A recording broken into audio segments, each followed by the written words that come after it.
샬롬. 7월 14일 이슬기 도신 여러분 환영합니다. 우리 암송하고 시작합니다. 할렐루야 내 영혼아 여호와를 찬양하라. 나의 생전의 여호와를 찬양하며 나의 평생의 내 하나님을 찬송하리로다. 한 번 더 하겠습니다. 할렐루야 내 영혼아 여호와를 찬양하라. 나의 생전의 여호와를 찬양하며 나의 평생의 내 하나님을 찬송하리로다. 시편 146편 1에서 2절 말씀. 아멘. 네, 오늘 우리가 살펴볼 말씀은요. 여호수아 20장, 21장이고 이제 시편이 끝났죠. 사도행전으로 넘어갑니다. 그리고 예레미야 10장, 마태복음 24장입니다. 네 본문을 요청이라는 관점에서 함께 살펴보도록 하겠습니다.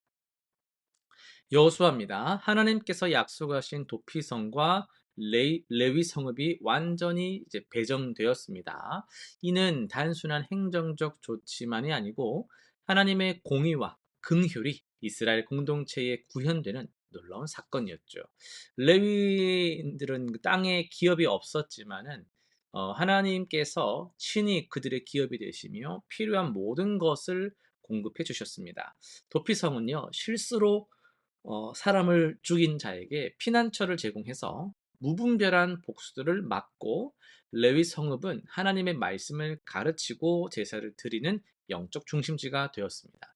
이처럼 하나님의 요청에 순종할 때 공동체 전체가 하나님의 통치 아래에서 평안과 질서를 누리게 됩니다.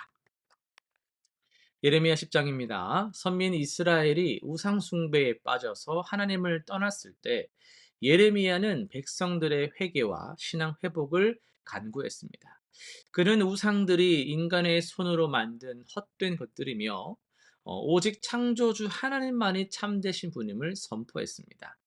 동시에 우상을 섬기는 이방 민족들에게 하나님의 심판이 임할 것을 예언했습니다.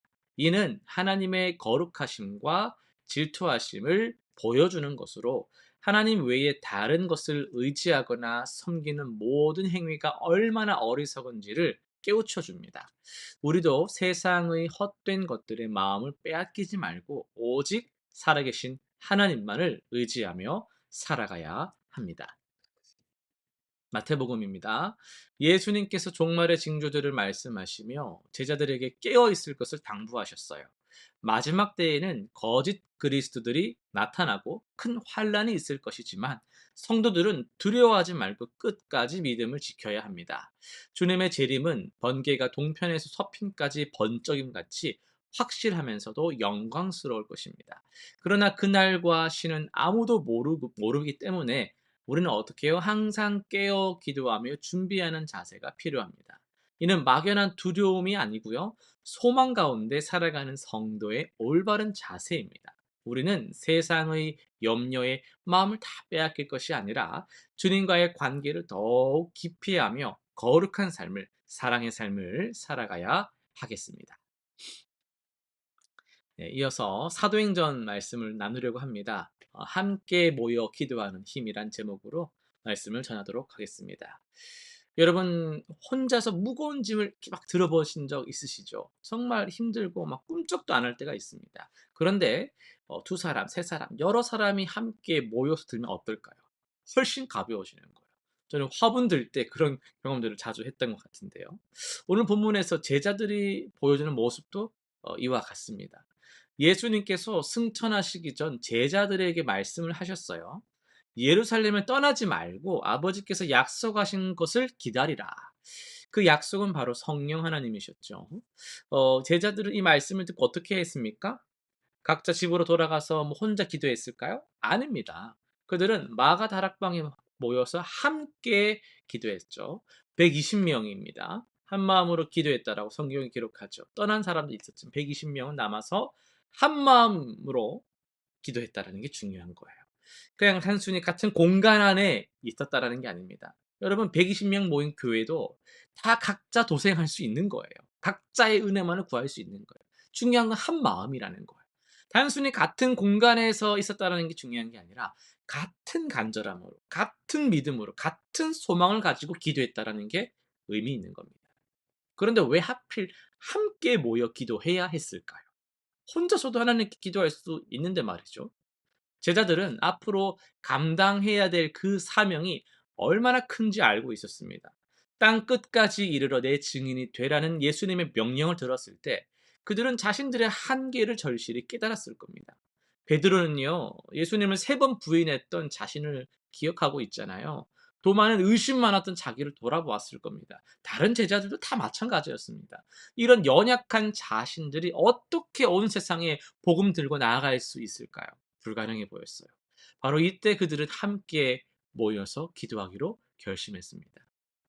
서로의 연약함을 인정하고 서로를 격려하며 하나님의 능력을 간구했습니다. 이것이 바로 공동체의 힘입니다. 혼자서는 할 수 없는 일도 함께하면 가능해지는 것이죠. 열흘 동안 그들은 포기하지 않고 기도했습니다. 하루 이틀이 아니라 열흘입니다. 그런 기간들이 필요할 때가 있습니다. 쉽지 않았을 것입니다. 그러나 그들은 서로를 붙들어주며 중보하며 격려하며 끝까지 기다렸습니다. 그리고 마침내 오순절에 성령께서 임하셨습니다. 그 결과 어떻게 되었습니까? 베드로가 설교했을 때 3천 명이 회개하는 역사가 일어납니다. 연약했던 제자들이 담대한 복음의 전도자가 순교자가 되었다라는 것이죠. 사랑하는 성도 여러분, 우리도 제자들처럼 함께 모여서 기도해야 합니다. 개인 기도도 중요하지만 우리 들은 기도회, 수유 기도회 이런 기도의 자리에 나와서 함께 말씀 듣고 기도할 때 더 큰 능력을 경험하게 됩니다. 서로의 짐을 나누고 서로를 격려하며 하나님의 뜻을 구하는 것입니다. 혼자서는 약하지만 함께하면 강해집니다. 이것이 바로 하나님께서 우리에게 주신 교회 공동체의 축복입니다. 실천사항 3가지를 정해 보겠습니다.